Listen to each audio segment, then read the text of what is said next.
नमस्कार, मैं हूं संध्या। उत्तराखंड लाइव में आप सभी का स्वागत। पहले देख लेते हैं हेडलाइंस।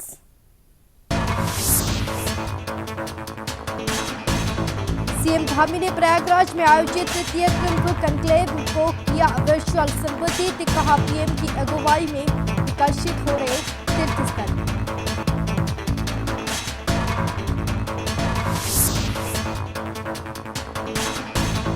गृह मंत्री अमित शाह का उत्तराखंड दौरा। आज एलवीएस अकादमी में प्रशिक्षु अधिकारियों के साथ करेंगे संवाद। चप्पे चप्पे पर पुलिस तैनात।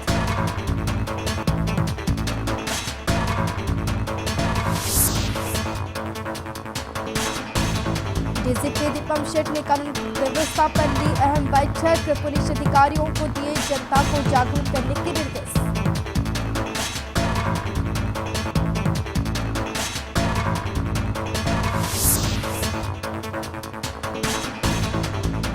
बीजेपी एमएलए दिलीप रावत ने की वन अधिनियम में संशोधन की मांग। कहा, सरकार बुलाए एक दिन का विशेष सत्र।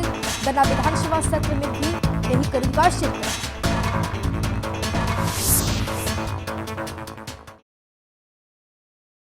अब खबर विस्तार से। उत्तराखंड के नवनियुक्त डीजीपी दीपम शेठ पुलिस मुख्यालय में वरिष्ठ पुलिस अधिकारियों की बैठक ली।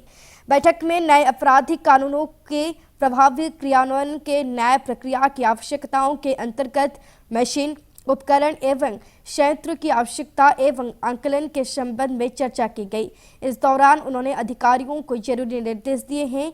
डीजीपी ने नए उपकरण के लिए एक प्रस्ताव तैयार करने, आमजन को नए आपराधिक कानूनों के संबंध में जागरूक करने के लिए जागरूकता कार्यक्रम आयोजित करने के साथ ही कोर्ट में आमजन की वीडियो कॉन्फ्रेंसिंग के जरिए गवाही कराने की प्रक्रिया हाईकोर्ट से जारी दिशा निर्देशों के तहत और इसके लिए जिलावार स्थान चिन्हित करने के साथ ही एसओपी बनाने के निर्देश दिए हैं।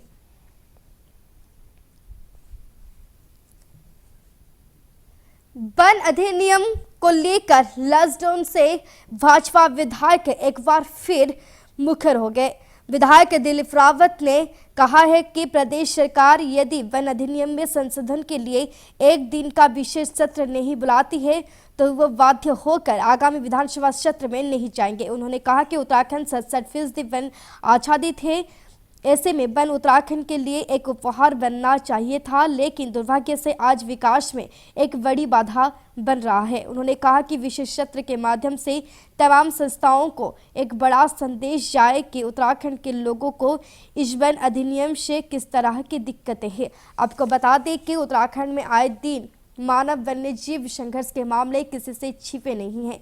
गुलदार भालू, टाइगर सहित ततैया और मधुमक्खियों के हमले से कई मौतें हो चुकी हैं, जबकि सैकड़ों की संख्या लोग में घायल हुए हैं।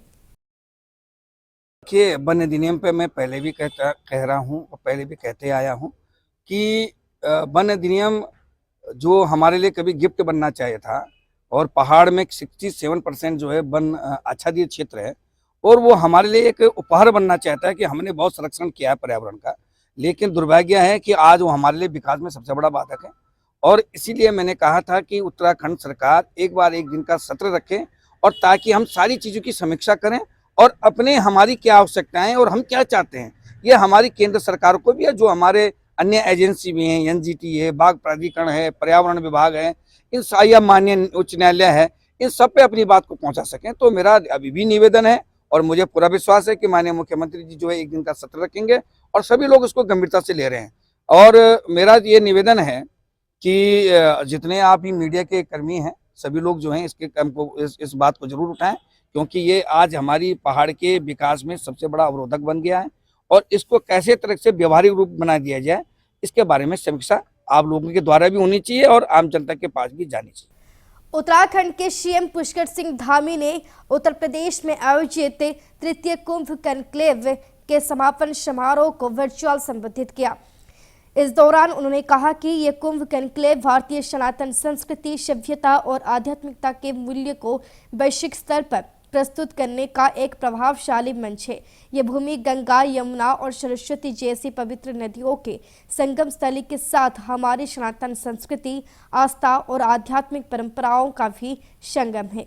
यहाँ होने वाले कुंभ धार्मिक स्नान पाप मुक्ति के साथ ही व्यक्ति को आत्मिक, वैचारिक और मानसिक शुद्धि भी प्रदान करता है। सीएम धामी ने बताया, पीएम मोदी की अगुवाई में देश के तीर्थ स्थलों के विकास और कल्याण की दिशा में ठोस कदम उठाए गए हैं, जिसके कारण देश में कई बड़े बदलाव हुए हैं। सीएम योगी ने नेतृत्व में निरंतर सनातन संस्कृति को बढ़ावा दिया जा रहा है। कुंभ मेले के माध्यम से हम इस समृद्ध सांस्कृतिक विरासत को न केवल संजोते हैं बल्कि भावी पीढ़ियों तक भी पहुंचाते हैं। आज कुंभ का आयोजन सनातन संस्कृति के एक वैश्विक मंच के रूप में स्थापित हो गया है। कुंभ के आयोजन में विश्व भर से लोग भारतीय संस्कृति, योग, आयुर्वेद और आध्यात्मिकता के गूढ़ रहस्यों को जानने और समझने आते हैं। इससे न केवल भारतीय संस्कृति का प्रचार प्रसार होता है बल्कि आर्थिकी को भी बढ़ावा मिलता है। भाइयों बहनों, आज देश में आदरणीय प्रधानमंत्री श्री नरेंद्र मोदी जी के नेतृत्व में विकास भी और विरासत भी के मूल मंत्र के साथ एक नया इकोसिस्टम भी विकसित किया जा रहा है। गृह मंत्री अमित शाह आज उत्तराखंड दौरे पर रहेंगे। गृह मंत्री अमित शाह लाल बहादुर शास्त्री राष्ट्रीय प्रशासन अकादमी मसूरी पहुंचेंगे। अमित शाह के उत्तराखंड आगमन के लेकर प्रशासन और सुरक्षा एजेंसियों ने सभी तैयारियों को अंतिम रूप देने के लिए सक्रियता बढ़ा दी है। मसूरी में चप्पे चप्पे पर पुलिस बल तैनात कर दी गई है। जानकारी के मुताबिक गृहमंत्री अमित शाह मसूरी जाएंगे, तभी अकादमी में गृहमंत्री अमित शाह भारतीय लोक सेवा के प्रशिक्षित अधिकारियों से संवाद करेंगे। इसके बाद शाम 4 बजे जोली ग्रांट एयरपोर्ट से दिल्ली के लिए रवाना होंगे।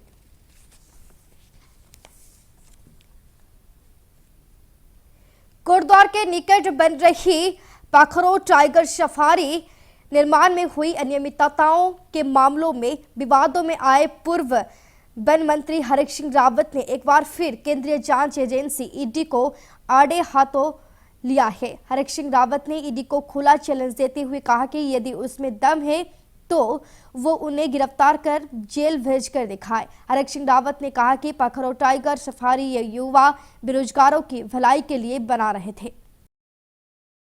जैसे मैंने ईडी के सामने धरना दिया, वो वीडियो बना रहे थे ऊपर में ऑफिस से, तो मैंने कहा भाई छिप छिप के क्यों वीडियो बना रहे हो, सामने आके बनाओ ना। जब उन्होंने तुरंत उसके बाद, मुझे मालूम था जिस दिन मैंने ईडी के घेराव में दाड़ा में वहां, तो मुझे पता था आप सम्मान आने वाला मुझको। तो कह रहे साहब हम तो सोच रहे थे कि आप नहीं आओगे। मैं क्यों नहीं आऊंगा, कह रहे हम जेल भेजेंगे। मैंने कहा मैं तो तैयारी के साथ आया हूँ। जेल भेजोगे? कोई नेता कोई चोरी चकती डाल के थोड़ी जेल जाएंगे। मैंने कहा भाई एक अच्छे काम के लिए जाएंगे, गढ़वाल के हित के लिए, उत्तराखंड के हित के लिए, नौजवान को रोजगार देने के लिए हम पाखरो टाइगर सफारी बना रहे थे। हल्द्वानी में परिवहन विभाग ने 19 टीम में बनाकर शहर में ताबड़तोड़ छापेमारी की। इस दौरान दर्जनों गाड़ियों की आरटीओ कार्यालय लाकर उनके खिलाफ कार्रवाई की गई, लेकिन परिवहन विभाग की ये कार्रवाई लोगों के लिए मुसीबत बन गई। वाहन चालकों लोगों ने परिवहन विभाग के ऐसे कार्रवाई के खिलाफ कई प्रकार के आरोप लगाए। कई चालक बोले कि उन्हें घर से बाहर निकलते ही उठा लाए, तो कहीं चालकों ने कहा कि उनकी खाली गाड़ी थी, उसके बावजूद उन्हें जबरदस्ती आरटीओ लाकर चालान कर दिया है। वहीं कई गाड़ियों में बैठे यात्री और राहगीरों को भी फजीहत का सामना करना पड़ा। वाहन चालकों ने आरटीओ प्रशासन पर दबंगई और उत्पीड़न करने के सीधे आरोप लगाए हैं।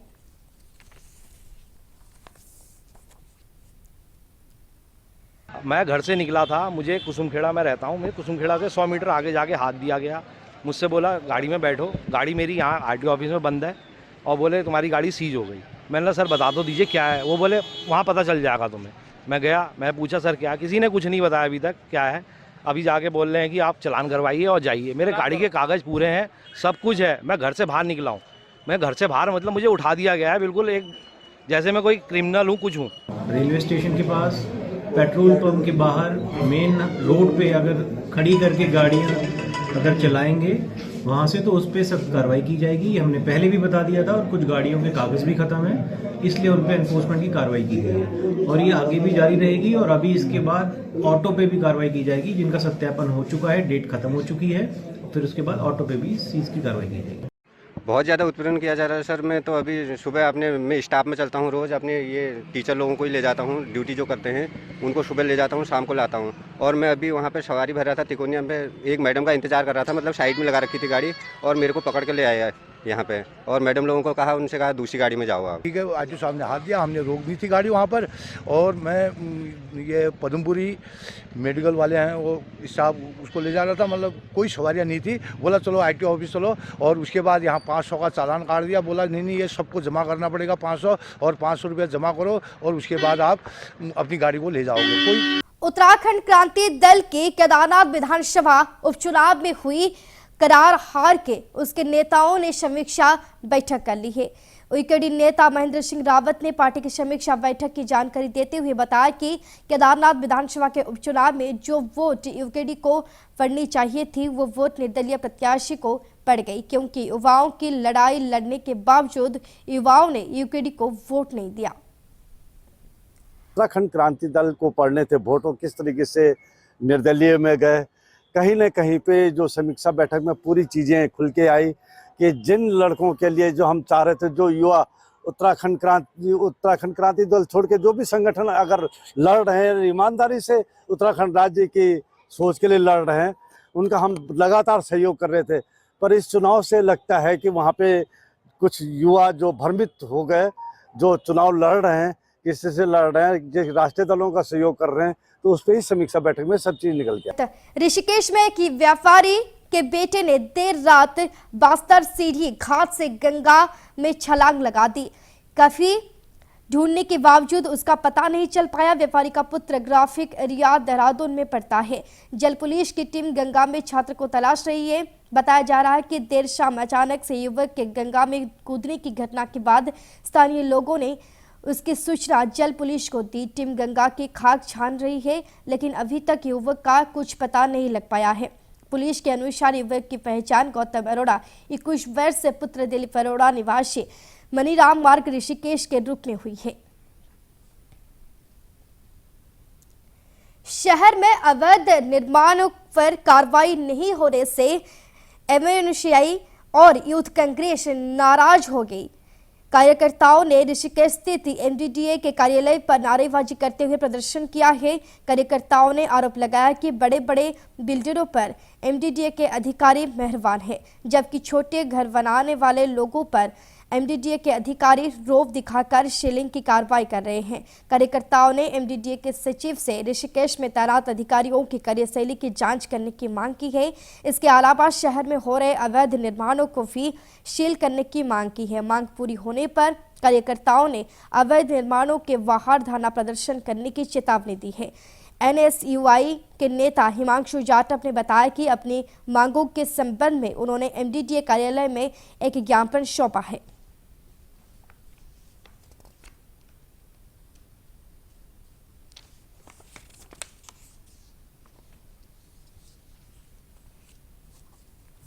ये हमारा मामला यही है, शहर में काफ़ी समय से अवैध निर्माण चल रहे हैं, जिसके लिए लगातार हम लोग मांग कर रहे हैं कि अवैध निर्माणों पर जांच की जाए और जो अवैध निर्माण है उनकी लगातार सील किया जाए। लेकिन ऋषिकेश एमडीडी कार्यालय इतना भ्रष्ट हो चुका है, लगातार लोगों से पैसे लेकर जो पैसे वाले लोग उनसे पैसे लेके काम करने के लिए आगे बढ़ा देता है, उनका बिना मानचित्र पास किए आगे काम करने के लिए उनको अनुमति देता है। लेकिन जो लोग अपने रहने के लिए, अपने घर के लिए लोग अपना घर बनाते हैं, उनके ऊपर कार्रवाई करने का काम एमडीडी कार्यालय कर रहा है। जो लोग अपार्टमेंटल के हिसाब से, बिल्डिंग के हिसाब से या फ्लैट वाइज बना रहे हैं जो लोग बिल्डिंग, उनको ये लोग तुरंत काम करने के लिए दे रहे हैं। क्यों? क्योंकि वहां से पैसा आ रहा है। कोटद्वार नगर निगम क्षेत्र की विभिन्न समस्याओं को लेकर कई सामाजिक संगठनों से जुड़े लोगों ने नगर निगम के सम्मुख बुधवार को धरना प्रदर्शन किया। इस अवसर पर कांग्रेस के जिलाध्यक्ष विनोद डावराल ने कहा कि कोटद्वार में आवारा पशु पार्किंग, खुलेआम बिक रही अवैध शराब और कुछ दूसरी समस्याओं को लेकर सरकार से मांग की गई। यदि जल्द इन समस्याओं का समाधान नहीं होता है तो फिर इस आंदोलन को तेज किया जाएगा। तेज़ी से कोटद्वार में बढ़ रही है कि ट्रैफिक में बड़ी समस्या खड़ी हो गई। इसके अलावा यहाँ पार्किंग की व्यवस्था नहीं है। इसके अलावा यहाँ कूड़ा निस्तारण की बड़ी समस्या कोटद्वार में है। इसके अलावा विभिन्न समस्याएं कोटद्वार की हैं, उनको लेकर आज हम यहाँ पे धरना प्रदर्शन में, और निश्चित तौर पे अगर इस धरना प्रदर्शन के बाद भी स्थिति नहीं सुधरती तो कांग्रेस और अन्य संगठन मिलकर यहाँ पे बड़ा करेंगे। खटीमा विधायक उपनेता प्रतिपक्ष उत्तराखंड सरकार भुवन चंद्र काफड़ी ने नगर निगम, नगर पालिका, नगर पंचायत चुनाव को लेकर कांग्रेस कार्यालय में एक प्रेस कॉन्फ्रेंस की और उत्तराखंड सरकार पर नगर निकाय चुनाव को लेकर गंभीर सवाल खड़े किए तथा सरकार से जल्द नगर निकाय चुनाव कराने की मांग की। विधायक काफड़ी ने कहा कि नगर निकायों का कार्यकाल समाप्त होने के 1 साल बाद भी सरकार चुनाव कराने में टाल मटोल कर रही है, जबकि हाईकोर्ट ने 6 महीने के अंदर चुनाव कराने के लिए आदेशित किया था। कापड़ी ने कहा कि बीजेपी सरकार चुनाव न कराकर 11 नगर निगमों, 41 नगर पालिका परिषद एवं 50 नगर पंचायतों के विकास कार्यों को भाजपा सरकार ने रोकने का काम किया है।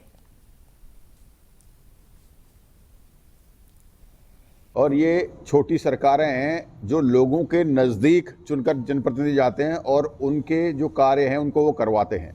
इसका ये उद्देश्य यही था कि नेता को जो है कि जनता के नज़दीक जो है पहुंचाया जाए। इस उद्देश्य से ये पंचायतों का गठन हुआ था और इन्हें ताकत दी गई थी। लेकिन जब ये भारतीय जनता पार्टी की सरकार है, ये इन चुनावों को कराना नहीं चाह रही है। लोकतंत्र पे शायद इनको भरोसा नहीं है। आप समझिए कि 5 वर्ष पहले जिस दिन, आप तो 6 वर्ष हो गए, 6 वर्ष पहले जिस दिन नगर पालिका के बोर्ड की बैठक होती है, उस दिन तय हो जाता है कि सरकार को 5 वर्ष बाद कितनी तारीख तक चुनाव कराना है। जनसंघ से पूर्व विधायक शोशेर सिंह दानो की स्मृति में लोहागंजंग में आयोजित सांस्कृतिक एवं औद्योगिक पर्यटन विकास मेले का शुभारंभ थराली से भाजपा विधायक भूपाल राम टमटा ने दीप प्रज्वलित करके किया। देवाल विकासखंड के दुर्गम क्षेत्र पिनाव के रहने वाले शोशेर सिंह दानो वर्ष 1969 में जनसंघ के चुनाव निशान जलता दीपक पर कर्णप्रयाग विधानसभा से विधायक निर्वाचित हुए।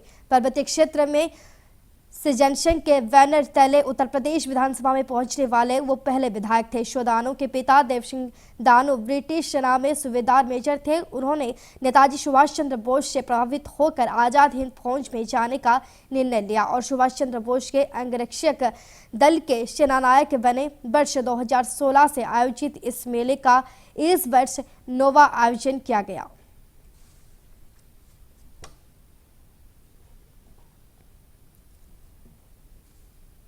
और आज उनके नाम पर ये मेला किया जा रहा है। निश्चित रूप से उनकी याद के साथ साथ यहाँ के क्षेत्र के लोगों की, यहाँ पर की जो किसानों की और तमाम व्यापारिक प्रतिष्ठानों की, स्थानीय लोगों की जो अपनी बातें होती हैं, जो हमारी सांस्कृतिक धरोहर है। जहाँ तक संसाधन की बात है, ये मेला कमेटी 2016 से इस मेले को चला रही है और एक स्थानीय हमने कुछ लोगों ने स्थानीय कमेटी को गठित करके अपने संसाधन से इस मेले को हमने शुरू किया और धीरे धीरे हमने इस मेले को अभी 9 साल में इस मेले को मनाने जा रहे हैं। और ये हमारे पास सरकार से कुछ भी नहीं मिलता। कभी विधायक जी ने, भाई मगन लाल जी ने हमको थोड़ा बहुत मदद की थी, अभी वर्तमान विधायक भी हमारी मदद कर रहे हैं। बाकी इसमें जो है 5 दिन का मेला है, इसमें बहुत ज़्यादा 8-10 लाख का खर्चा होता है। तो ये हम कैसे न कैसे इसको व्यवस्थित करते हैं। इस साल का किसी का देना तो अगले साल देंगे।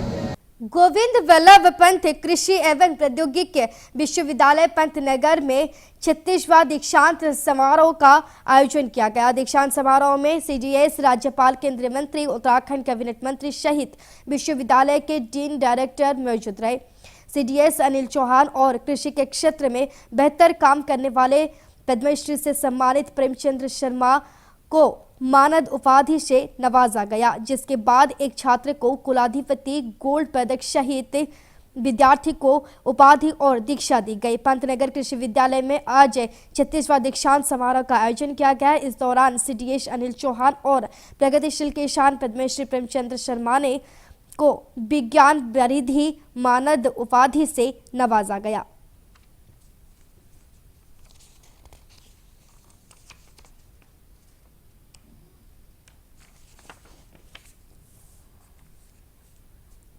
आज के दिन में 1172 छात्रों को डिग्री प्रदान की गई और 81 को मेडल से नवाजा गया। लेकिन बहुत खुशी की बात थी कि हमारी बेटियां एक बार फिर एक जीत हासिल की। उन्होंने 61% जो हमारे मेडल विनर्स थे उसमें हमारी बेटियां। आज हम सब ने मिलकर संकल्प लिया कि किस प्रकार से जो फूड सिक्योरिटी के इलाके के अंदर में जीबी पंत अपना एग्रीकल्चर और टेक्नोलॉजी के आधार के ऊपर में एक क्रांति ला सकता है। किस प्रकार सीड्स के ऊपर में, फसलों में, उत्पादन में किस प्रकार से एक नई क्रांति आ सकती है। क्योंकि जिस प्रकार से हमारी जीबी पंत यूनिवर्सिटी फोकस करती है टेक्नोलॉजी के ऊपर में, रिसर्च के ऊपर में और समाधान ढूंढने के लिए, वो अपने आप में एक बिल्कुल ही अलग तरीके का है। मुझे याद है कि अभी हाल ही में यूनिवर्सिटी ने कई MOU किए हैं। जिला रुद्रपुर मुख्यालय में विगत कई दिनों से डॉल्फिन कंपनी के मजदूरों द्वारा किया जा रहा है अनशन भाजपा नेता के प्रयास के बाद समाप्त हो गया। अनशनकारी महिलाओं को जूस पिलाकर भाजपा नेता विकास शर्मा ने उनका अनशन खत्म कर दिया। डॉल्फिन मजदूरों का आमरण अनशन और धरना भाजपा प्रदेश मंत्री विकास शर्मा द्वारा मीडिया के समक्ष अनशनकारी महिलाओं एवं मजदूरों की कार्य बहाली कराने के आश्वासन के बाद समाप्त कर दिया गया। निर्णय लिया गया कि डॉल्फिन कंपनी के प्रबंधक से वार्ता के बाद धीरे धीरे सभी कर्मचारियों को काम पर भेज दिया जाएगा। पहले चरण में सभी महिला मजदूरों और विकलांग मजदूरों की कार्य बहाली की जाएगी। उसके पश्चात अन्य चरणों में शेष मजदूरों को भी कार्य बहाली की जाएगी। और इन लोगों के इस समय सबके घरों की हालत, बजट बिगड़ गया। सब नौकरी करने आए हैं, किराए के मकान में रहते हैं, बच्चों की फीस नहीं जा रही थी, किसी की EMI नहीं जा रही है, क्योंकि हम सब छोटे परिवारों के लोग हैं। सब पैसे से कार्ड से सामान ले लेते हैं। आज स्थितियाँ बहुत ख़राब हो चुकी हैं और कोई सुध लेने वाला नहीं है। जब मेरी बात हुई है, मैंने इनके जो कर्मचारी हैं, सोनू, ये हमारे ललित, इन सब लोगों से भी वार्ता की। फिर मैंने ADM साहब से भी बात की, फिर मैंने ALC से भी बात की, फिर इनके प्रबंधन से भी मैंने बात की। तो जो छोटे मोटा बीच में तनाव आ रहा था, जो छोटी मोटी बातें थी जिसपे इनकी लड़ाई चल रही थी, वो ख़त्म हो गई हैं। वो प्रबंधन ने भी मुझे पूरा भरोसा दे दिया है कि वो सारी बातें मानने को तैयार हैं। इधर से कर्मचारी भी तैयार हैं कि हम बैठ के अब वार्ता करेंगे। लक्षण में सीव चौक पर SP देहात SDM लक्षण पुलिस क्षेत्र अधिकारी लक्षण ARTO रुड़की के द्वारा संयुक्त रूप से ओवरलोड वाहनों के खिलाफ कार्रवाई करते हुए रिफ्लेक्टर भी लगाए गए हैं। SP देहात स्वप्न किशोर सिंह ने बताया कि SDM लक्षण CO एवं ARTO रुड़की कोतवाली प्रभारी के साथ मिलकर सर्दी के मौसम में संयुक्त अभियान चलाया जा रहा है, क्योंकि सर्दी के मौसम में धुंध आती है। गन्ने से भरे हुए ट्रैक्टर ट्राली दूसरे को दिखाई नहीं देते। उसी को देखते हुए सभी ट्रैक्टर और ट्रालियों में रिफ्लेक्टर लगाए गए हैं। उन्होंने कहा कुछ युवा लड़के ओवर एक्टिंग में गाड़ी चलाते हैं, उनके खिलाफ भी कार्यवाही की जा रही है और ओवरलोड वाहनों के खिलाफ भी हमारी कार्यवाही जारी है। समय समय पर यहाँ पर हम कार्रवाई करते रहते हैं और हमारी एक प्रवर्तन की टीम यहाँ पर कानपुर और लक्सर में लगातार कार्यवाही करती रहती है। और हाल फिलहाल में भी हमने काफ़ी सारी गाड़ियाँ यहाँ पर सीज भी की हुई हैं। उन ट्रैक्टर ट्रॉलियों पे रिफ्लेक्टर टेप लगाए जाने की कार्रवाई अमल में लाई जा रही है। साथ ही जो ओवरलोडिंग के वाहन हैं उनके विरुद्ध चालानी कार्रवाई की जा रही है, ताकि वो जो वाहन चालक हैं, वाहन स्वामी हैं, उनमें भी जागरूकता का तत्व आए। ये थी अब तक की बड़ी खबरें। अब वक्त है बुलेटिन की समाप्ति का। आज्ञा दीजिए। नमस्कार।